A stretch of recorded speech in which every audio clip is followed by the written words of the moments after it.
Boas-vindas! Hoje temos uma convidada muito mais do que especial. Vamos receber aqui para uma entrevista, para uma conversa conosco, a nossa grande referência, a Heide Goettner-Abendroth, que está aqui conosco.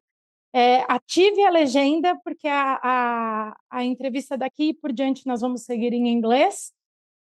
Então, ative a legenda aqui, a gente vai ter legenda em alguns idiomas, mas em português com certeza. Welcome, Heide. It's such a pleasure to have you here with us. I will make a short presentation just so people can know who you are. Heide Goettner-Abendroth is a philosopher and researcher on culture and society focused on matriarchal studies. She's a mother and a grandmother, earned her PhD in philosophy of science in the University of Munich, where she lectured for 10 years. She was twice nominee for a Nobel Peace Prize in 2005 and 2007, and she has an expressive work with many books on matriarchal societies. She has founded the Academy Hagia for Modern Matriarchal Studies, and she teaches a course which me and André are just finishing. We are now writing our thesis. Welcome, Heidi. Such a pleasure to have you with us. Thank you, Mara and Andre, for inviting me. It's also a pleasure for me to speak to you and to all the people in Brazil who want to listen. It's beautiful. Thank you. So to start, Heidi, please introduce a bit about yourself, about your story. How come you started matriarchal studies? A bit of how was your trajectory until now, until the foundation of Hagia Academy and everything? Yes, this is a long story. I try to put it in short terms.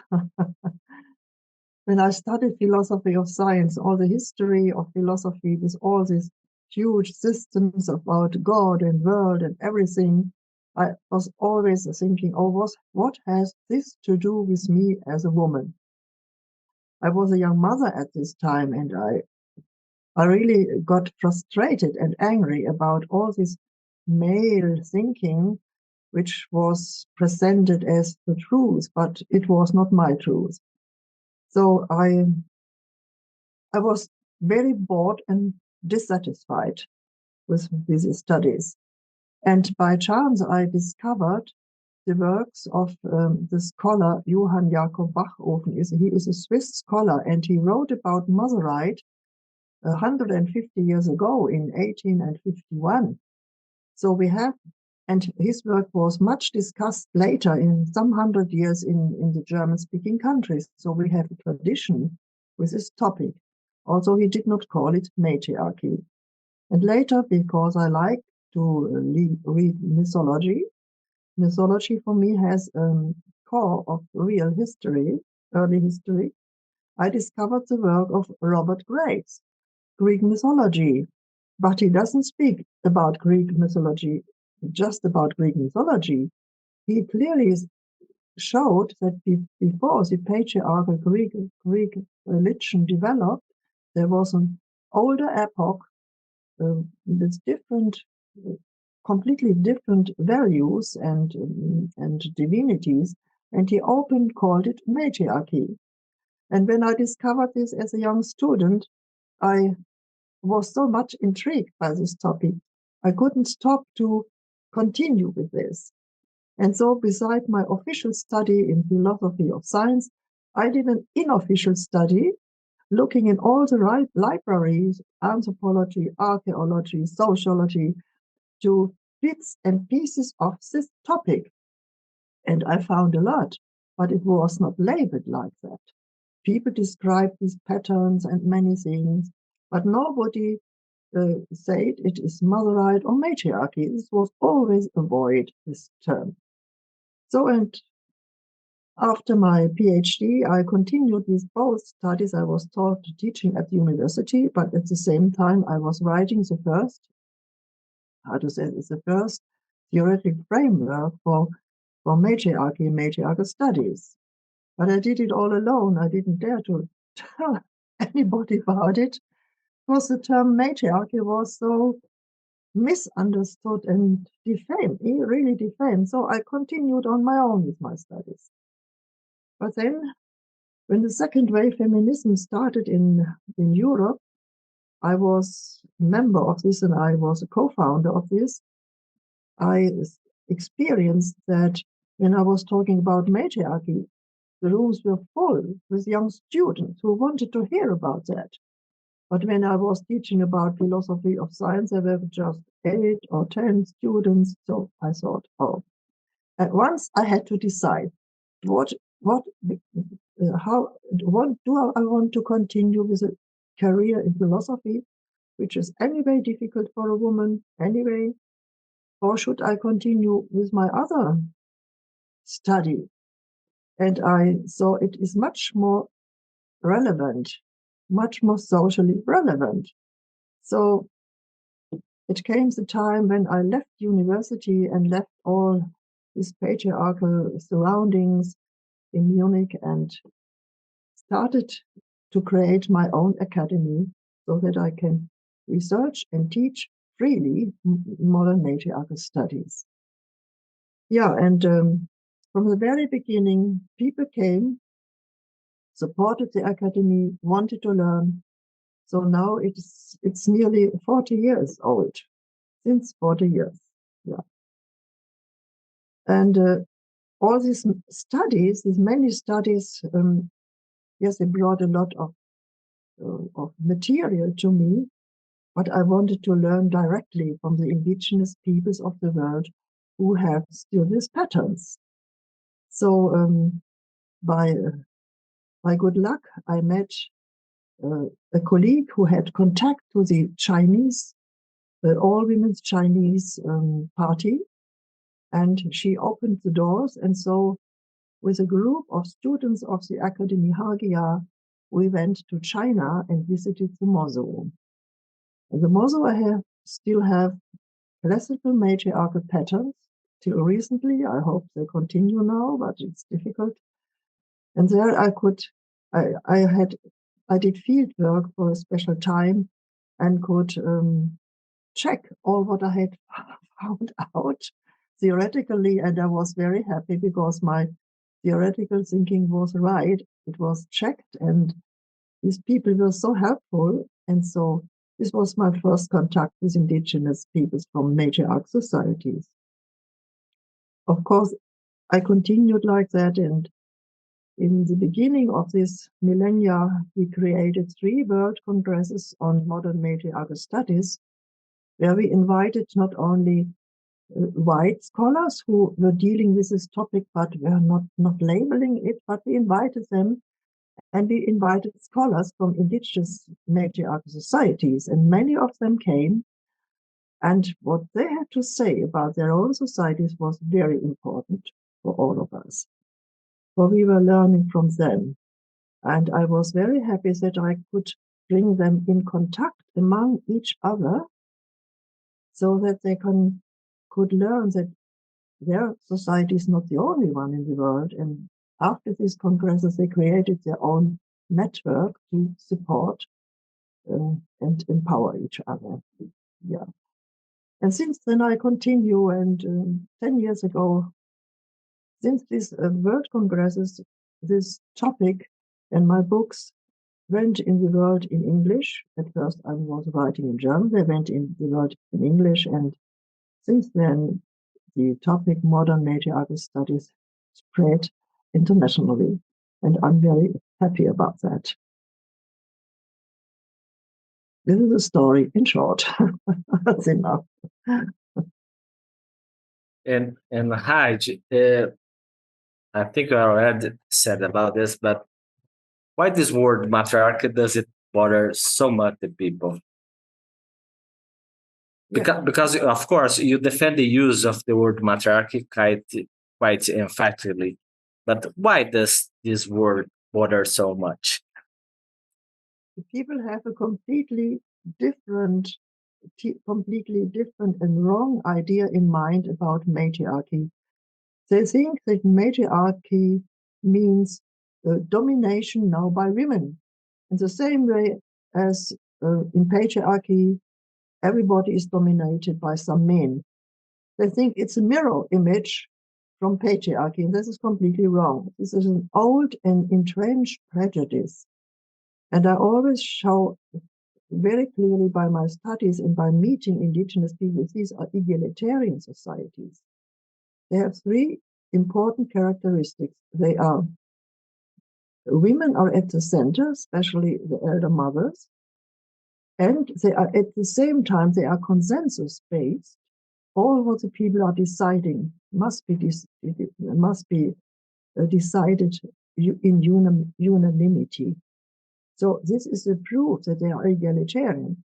They are gender egalitarian. They are egalitarian in all their structures. And this, I found it so interesting, for we are a bit fed up with this hierarchical and patriarchal society. So to study in egalitarian societies where women play an important role, they are not dominating because both genders are respected in the same way.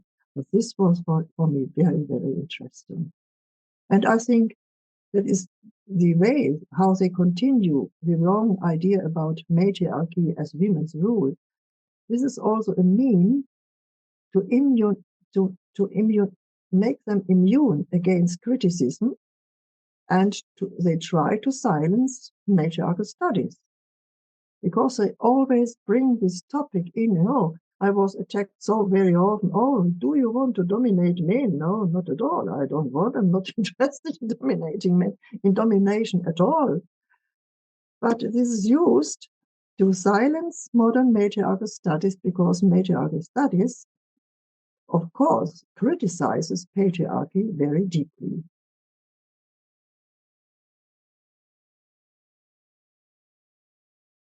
And I think we can dig a little deeper about the main concepts, the main structural definitions of what it is matriarchy, because this is, as you've already put it, there's this misconception, and you've started to define it. So you have egalitarian societies.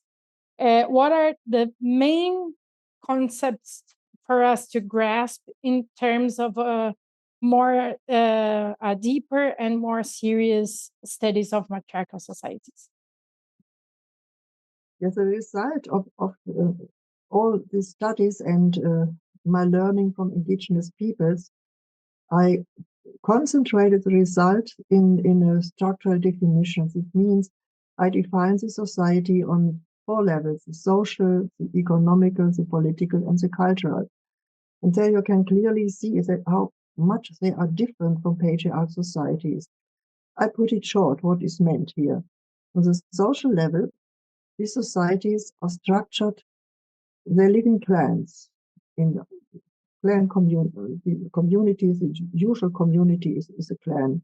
And these clans are structured in the mother line. So this criterion of matrilineality is basic for them. And it's combined with the other criteria of matrilocality. This means all people who are blood relatives of the eldest mother, her daughters and sons, and her male and female grandchildren are living in the same clan house. This is called matrilocality. And of course, this form puts the mothers at the center. Without they are guiding the clans in this way without ruling. And I found it also interesting that the lovers and husbands of the women don't live in the same clan house. They live in another clan house. And the relationships might be very open in some societies, so that the lovers and husbands visit their beloved only overnight, or in other societies they come and live for a special time in the clan house of their beloved women. but they live in their own clan houses. This means in the clan houses of their mothers, and they do have a different clan name. So, and what I find very interesting is that the sisters, a group of sisters, they practice common motherhood. That means children of one sister are calling all the sisters, maybe 3 or 4, all mother. And every sister is regarding these children as their children. And their brothers too, they are caring for these children as the grandmothers and so on. Children have many persons who are caring for them, female and male, in the same clan. Yeah, on the social level, I call them therefore horizontal societies of matrilineal kinship. And now the economic level is very interesting. For the practice subsistence economy, this means economy, they are independent with their economy. The villages or the towns are independent with their economy. It is a local economy. And the economy, all the goods of the economy, especially the goods for life, as houses, land, and food, are given in the hands of women. So in this matriarch society, the women are caring for the economy. All what men are doing in agriculture or trade, or even when they are working outside and get some money, they give all what they gain into the clan treasure. And the clan treasure is guarded by the eldest mother, the matriarch. And she has no right of ownership, of course. She's only the custodian of the clan treasure. And she has the right of distribution. And she distributes equally to everybody's needs. And as everybody sees all what is happening in the clan house, they see how it is done. And they have very, very good way to balance the economy between the different clans in the village or town. At their festivals, they are sharing their goods as gifts so that everybody has a wonderful festival and the clans give what they have. If a clan had a better harvest or better trade, they give more. So they balance the economy that nobody is poor and nobody is rich, but all have a good life. This is very interesting. The economy is the economy of giveaway and not of accumulation. That's a big difference to our economy, which we have today. And on the political level, it's clear. There, I mentioned it before, that they take each decision in consensus, which means unanimity. In the clan house, all the clan members decide on a matter until they have find a solution to which everybody can agree. And in the village, the same. Then the different clans have to find the agreement among themselves. And also on the regional level, matriarch societies don't form states, hierarchical states, but they can extend in a region which can be quite big. And they have the regional council, and often men who have been elected in the clan houses are sent to the regional council to discuss the matters there, but they are only speakers. They cannot take decisions on their own. But they coordinate what the different settlements have decided on and go back and forth and as bearers of information until a whole region has found consensus. I think this is a very complicated and rich way of politics. They're enacted by a system of councils, which is more complicated and richer than just this hierarchical thing we are in, with command from the top and obedience from below. That's, in my eyes, it's a primitive politics. So to label it with a modern term, they practice a true grassroots democracy, even if they don't know this term. And some words to the cultural level, for them, all their actions on the other levels are based on spiritual principles, even the economy. For example, they see that Mother Earth is giving for free, giving all what people, animals, plants need for life. So for them, it's the principle that nobody can hoard the goods, but all are giving, like Mother Earth does. This is a spiritual principle which influences their economical actions. And Mother Earth is for them in all the big being uh, which keeps all the living beings and cares for all of them. And so in the universe, where the heaven also gives its share of sunshine, water, and so they regard the whole world as divine, as feminine divine, as the term Mother Earth says. And the universe is regarded as a creatrix, great creatrix goddess. And so, and of course, in the concrete world, they regard mountains, rivers, some as female, some as male, the animals as female and male. But all these beings are for them, as children of Mother Earth, are sacred. They would not violate them without any need. And so it's like a sacralization of the whole world. So their religion has not to do with transcendent gods, but with life and life process, what you can see and where you are lived. This is sacred for them. So everyday tasks like sewing or cooking can be a ritual, because you are dealing with all these things which Mother Earth is giving you, and you pass them on as gifts. So they would never have the idea to destroy without any need parts of the earth. So I call them on this level sacred societies, which are based on the idea of the divine feminine, which includes the divine male. So it was a little bit longer talk, but I wanted to present you a little bit how these societies look like. It was a big Great. question. Yeah, it's a very important guideline, right, in the Haja Academy. Yeah. I realized that so many serious writers try back into the term matriarchy. So many serious writers trying to create. So why there are so many attempts to create new words to define matriarchs? I think everyone can create something to. I don't know exactly. Why do you think about this? I think many people do similar studies, as you said, Andre, and give different terms.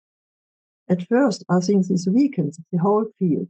If everybody creates his or her own term, like matristic or Gulanic or Kameni, and so on, I think it's really a pity. For then this field, which I try to bring together, is scattered again. And so I'm a little bit objecting these tries. And on the other hand, like matrifocal or Gulanic, who does understand these terms? They sound so very artificial that people are not interested in topic which is called Gulanic research. But if you use the term matriarchy, people know this term because it is a term of the everyday language of the educated people. They know it. And some get very upset about this term because they have the wrong idea in their mind. Others are getting enthusiastic, mostly women, because they think their dreams are now fulfilled. Yeah, this does not help much. But I insist on this term at first because we know it. It's not an artificial term, but the term which is well known. Second, the term matriarchy must not be translated as mother's rule. For the Greek word arche, I learned Old Greek in my studies of philosophy. It was obligatory, so I know. The Greek term arche means also beginning. It has two meanings, domination and beginning. So we have not to translate matriarchy with domination. We can translate it as mothers at the beginning, which is true for the individual life, but also for a very important cultural development. And this is another idea. And the next idea is when we use a term from common language and redefine it on the base of scholarly knowledge, what I have been done, since this term has a clearer, broader, and exact meaning. And we use it in this new meaning. And spreading this, what matriarchy truly means, I think this is important in our times, for we reclaim the term matriarchy by doing this, and at the same time, the knowledge about these egalitarian societies. And I think these are important arguments to use this term and not to make a detour, because some make the detour because they think now the career might be easier for them, or they might not be attacked, but it is wrong. Even if you use a matri term, you can label it like you want, you will be attacked. So we can use matriarchy at all. Why not? We have good reasons to do that. And sorry, I wanted to add another reason. There exist some important indigenous societies with these patterns who call their society themselves matriarchy. This do the Iroquois. And they do it very offensively in the midst of the US American society, calling it like that. And they mean their traditional egalitarian society. And the Minangkabau of Sumatra, the biggest matriarchal society which is existing today, about 6 million, are using matriarchy openly in the same way. Why should we label it so differently? Do we know it better than them? No, we don't know it better. So we follow them too. I would like to follow on that, Heidi, because I was thinking about the importance of these indigenous societies in your work. You've mentioned them twice now. If you can talk a little more about that, the importance of reaching them, of knowing them, of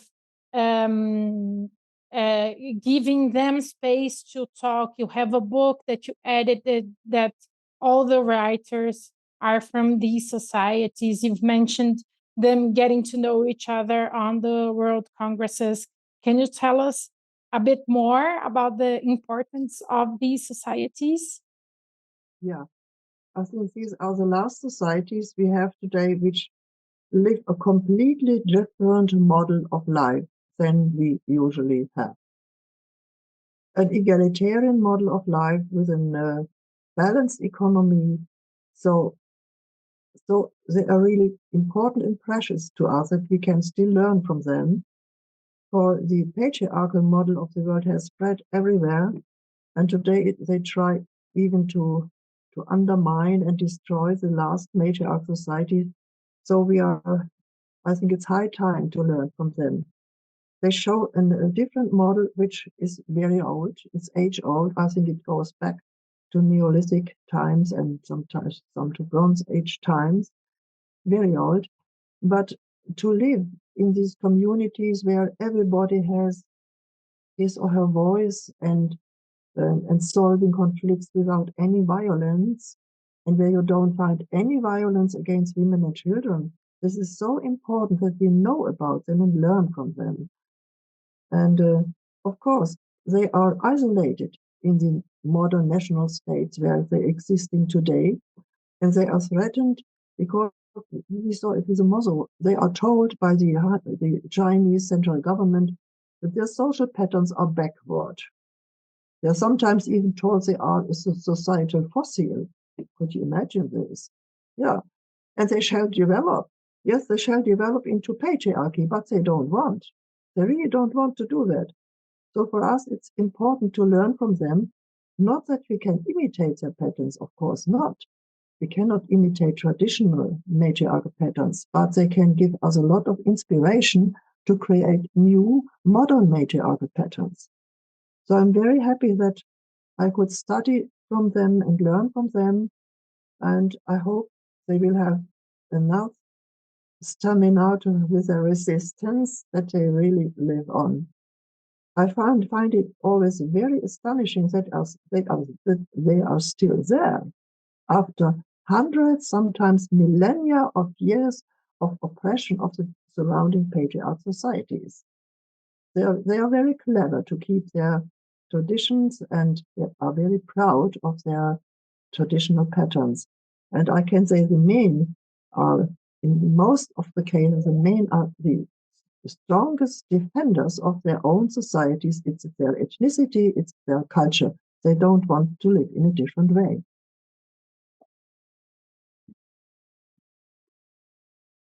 I think it's something very important because we invite them to write, for example, your book. Or you give a space for them. So it's not only Heide talking about societies or matriarchal societies. So I think you inspire us to, like you said, that they are your truly teachers. The matriarchal societies are truly teachers about you. I think it's very interesting, very important for me, inspire in your work, saying that because you gave space for them. Yeah, thank you, Andre. That's true. From all their surroundings, they are silenced. And from the Euro-American science, they are silenced again. They don't exist. Yeah, they don't exist. They tell us they don't exist. And yes, this is what I could give as a thanks back to them, to give them voice in my book and to give them space in the world congresses that their voices are heard. And I'm very happy that I know that now the movement of indigenous people has created a seat and a forum at the UN, United Nations organizations. They have it there. But of course, all these indigenous peoples of all different kinds come together. I think the indigenous societies with matriarchal patterns still need more voice because they are still different from patriarchal indigenous societies and mixed indigenous societies. This is not all the same. And so I try to name them again and again and tell people in our Western societies and Southern white dominated societies what we can learn from them and how important it is that they are there. And as far as it is possible for me, I try to support them.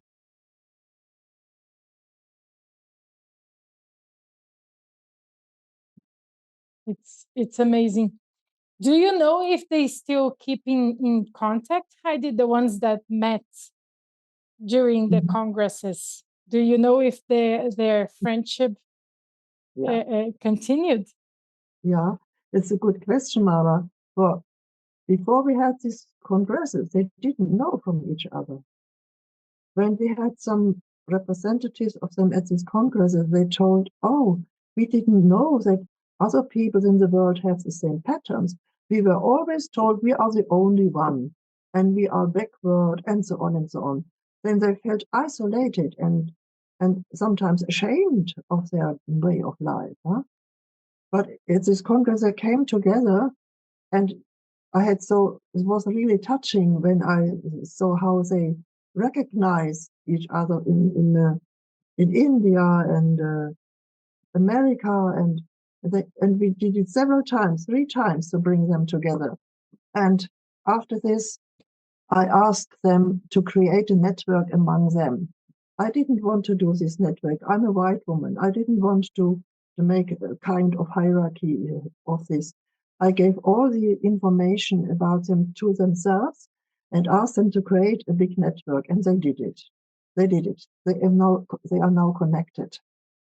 You can see this with the Grandmothers' Council. Many of these Grandmothers' Councils come from matriarch societies, and they are worldwide. They come from Americas, North America, South America, Tibet, and so on and so on. So they understood it, and now they collaborate beyond the boundaries of continents.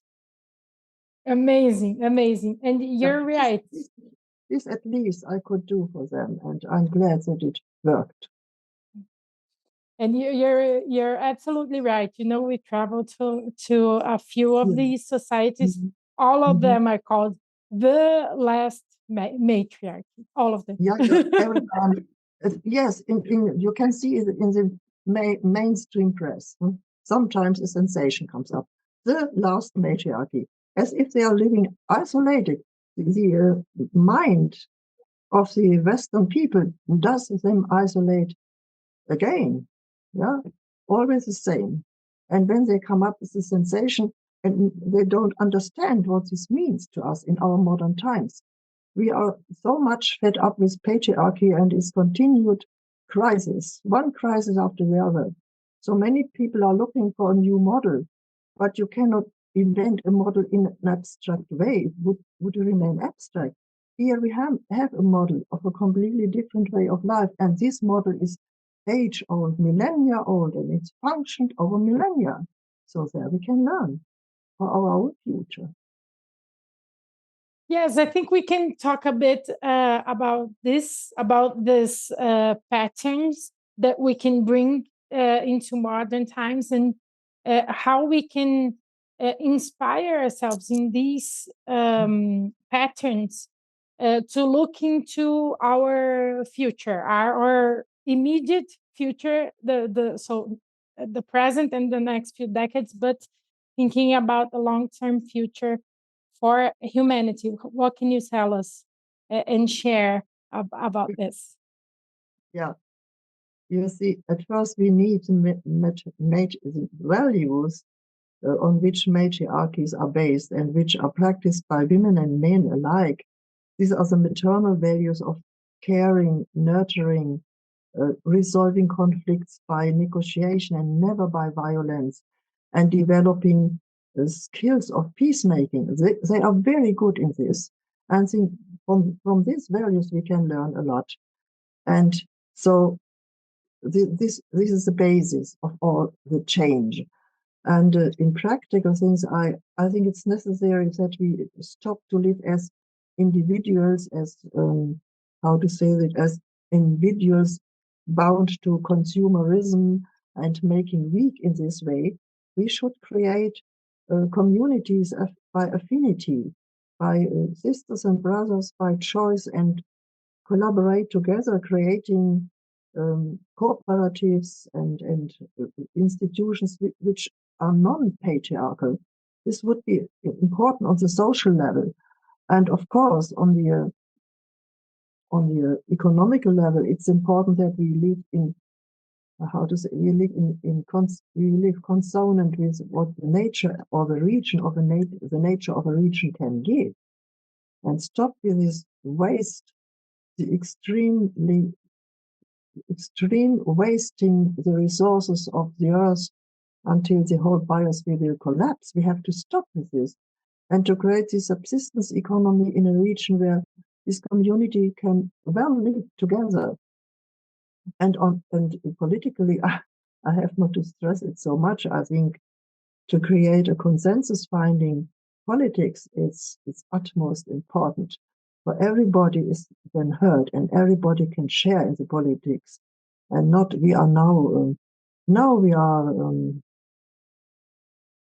are exploited by this capitalist patriarchy which is worldwide, and we are nothing else than numbers and can exploit it in different ways. Some are exploited severely, and also we are privileged, but anyway we have not our voice, we have not our say, we cannot practice politics how we want to do it. So and culturally I think it's important to leave all these patriarchal religions with this transcendent God and this absolute truth. We have had this everywhere, this missionary everywhere. Let me mention a just Christian missionary which destroyed so many societies during the last 500 years. also many matriarch societies. We must leave this and instead care for a new sacralization of the world to care for the wonder of life on earth in every form, yeah, and stop with this extreme destructive way. I say we want to change it, but we want, but there are superpowers who are against this and continue in this way. But anyway, new knowledge is there, a new possibility to practice. And I would like to mention many of these alternative movements, like the ecological movements or community movements, and also feminist movements. They include some matriarchal elements which have the tendency to go to a different way of life, even if they don't know about it, but they are there. We are not alone when we want to change the world. Well, Heidi, I think thank you so much for so many important things, and I think you create, like I said, a guideline for who wants to study more about matriarchal societies, because we are not talking only just something more superficial. I think you can go deeply. So thanks so much for your knowledge, and we want to know more to who is listen to us. How can we be in touch with your work and with your Hagia Academy? How can we be in touch? Let me say still a statement. I think these modern matriarchal studies has been created by women, but it's not for women alone. It's always regarded as a women's niche. It's not. It's a new model, a new paradigm to live for all, for everybody, for women and men, for the elders and the young. If we want to leave the situation, we are in this situation of war and disease and inflation and so on. So I'm very glad that you, Mara, and Andre have been in my last study course.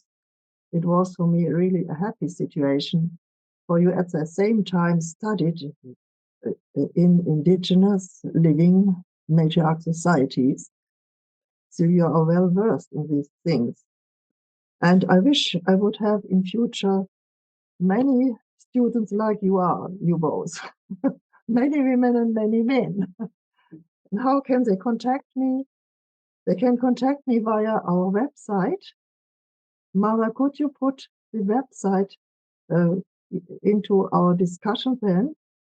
There you will find the program of the Academy Hagia with all these where all these indigenous matriarch societies are studied, and where we start to study the long-lasting matriarchal epoch in early history, which is also silenced and dismissed by patriarchal historiography and other parts. For example, matriarchal medicine, matriarchal aesthetics, and so on.